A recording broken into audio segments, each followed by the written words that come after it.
내가 원하는 걸 선택해도 생각보다 별 일이 일어나지 않는다는 것을 알게 되었습니다. 제가 원하는 것을 선택하고 났는데도 타인이 아무 반응을 하지 않고 그래 좋아 그렇게 하자 라는 식으로 선택이 되는 것을 보면서 내가 지금까지 왜 이렇게 답답하게 살았지? 라는 사실을 처음 깨닫게 되었습니다.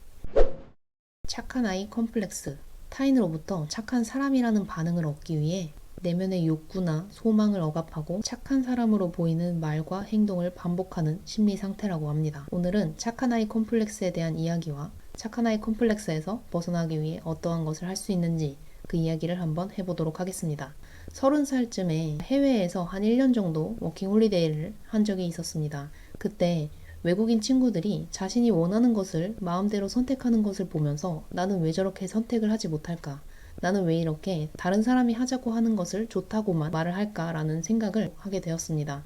그리고 이때 인터넷에 검색을 하다가 착한 아이 콤플렉스라는 단어를 처음 알게 되었는데요. 이 착한 아이 콤플렉스는 착하지 않으면 사랑받을 수 없고 버림받을 수도 있다라는 믿음에서 비롯된다고 합니다. 이 착한 아이 콤플렉스는 부모님이 아이의 욕구나 내면의 좋고 싫음의 목소리를 듣지 못했을 때 생긴다고 하는데요. 착한 아이 컴플렉스가 있는 사람들은 이런 특징을 갖고 있습니다. 겉으로는 착한 모범생처럼 보이지만 속으로는 자신감이 결여돼 있다. 자신을 희생자로 정의한다.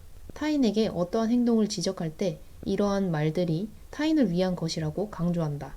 자신에 대한 부정적인 반응에 대해서 굉장히 민감한 반응을 보인다. 앞에서는 비판을 하지 못하고 뒤에서는 비난을 하기도 한다. 저는 사실 이 5가지에 모두 해당하는 사람이었습니다. 저는 겉으로는 굉장히 모범적이고 모든 사람들과 잘 지내는 것처럼 보였지만 자신감이 없었고요. 저는 항상 타인을 위해서 희생하는 사람이라고 스스로를 생각했습니다. 그리고 저는 타인에게 좋은 말을 해준다는 핑계로 타인이 원하지 않는데도 조언을 한다거나 이건 너를 위한 이야기야 라는 말로 제 주장을 강요하기도 했었습니다. 앞에서는 사람들에게 싫은 말을 하지 못했지만 뒤돌아서 왜 저렇게 얘기를 하지? 라고 혼자 짜증을 내기도 했었습니다. 저는 여전히 타인의 비판적인 이야기를 듣게 되면 자신감이 떨어지고요. 저도 모르게 타인에게 또 제 생각을 강요하면서 이건 너를 위한 얘기야 라고 말을 하기도 합니다.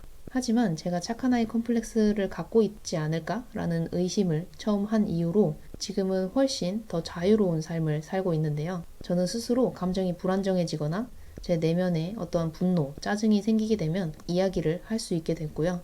스스로를 희생자로 정의하는 것에서 벗어나게 되었습니다. 어떻게 이 착한 아이 컴플렉스에서 벗어날 수 있었는지 그 방법을 딱 한 가지만 오늘 알려드리도록 할 텐데요. 제가 오늘 여러분들에게 알려드릴 것은 바로 나에게 집중하는 것입니다. 착한 아이 컴플렉스의 문제점은 나의 초점이 타인에게 있다는 것에 문제가 있습니다. 그래서 이걸 해결하기 위해서는 초점을 나에게 맞추는 것이 중요한데요. 내 감정이 좋은지 싫은지, 내가 원하는 것인지 원하지 않는 것인지 이런 기준으로 선택을 하게 되면 타인의 눈치를 보는 것에서 조금씩 멀어지게 됩니다. 그런데 이게 사실 처음 해볼 때는 굉장히 죄책감이 느껴지기도 하는데요.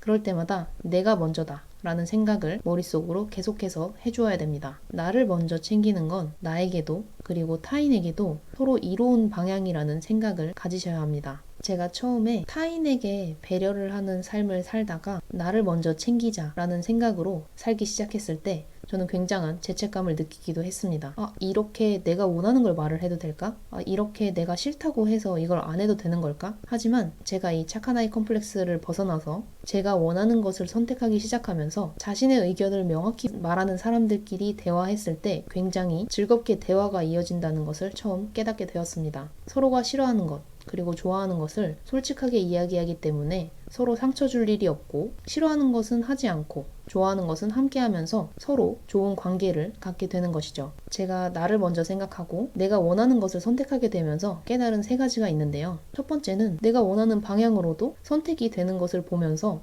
내가 지금까지 왜 이렇게 답답하게 살았지? 라는 사실을 처음 깨닫게 되었습니다. 그리고 두 번째는 명확하게 인간관계가 정리가 된다는 것이었는데요. 제가 원하는 것을 선택했을 때 그래 너가 원하는 것도 이렇게 얘기해줘야 나도 즐겁게 너랑 같이 시간을 보낼 수 있지 라고 하는 긍정적으로 반응해주는 사람들이 있었고요.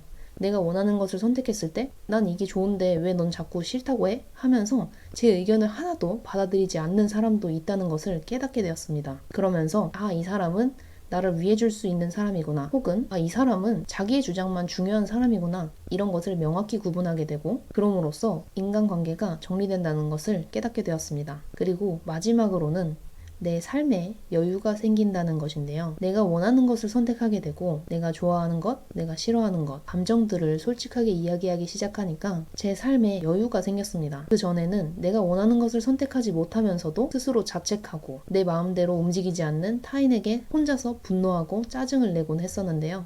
내가 원하는 것을 선택할 수 있고 내가 원하는 것을 말할 수 있게 되니까 부정적 감정이 점점 내려가고 삶이 즐겁다 라는 생각을 하게 되었습니다. 여러분들은 타인에게 좋은 사람일 필요가 없습니다. 나를 인정해주는 건 나 하나로 충분하니까요. 내가 스스로 열심히 살았다, 내가 스스로 난 좋은 사람이다 라고 생각할 수 있고 인정해줄 수 있으면 여러분들은 충분히 나를 먼저 챙길 수 있는 사람이 되실 수 있을 겁니다. 감사합니다. 지도원이었습니다.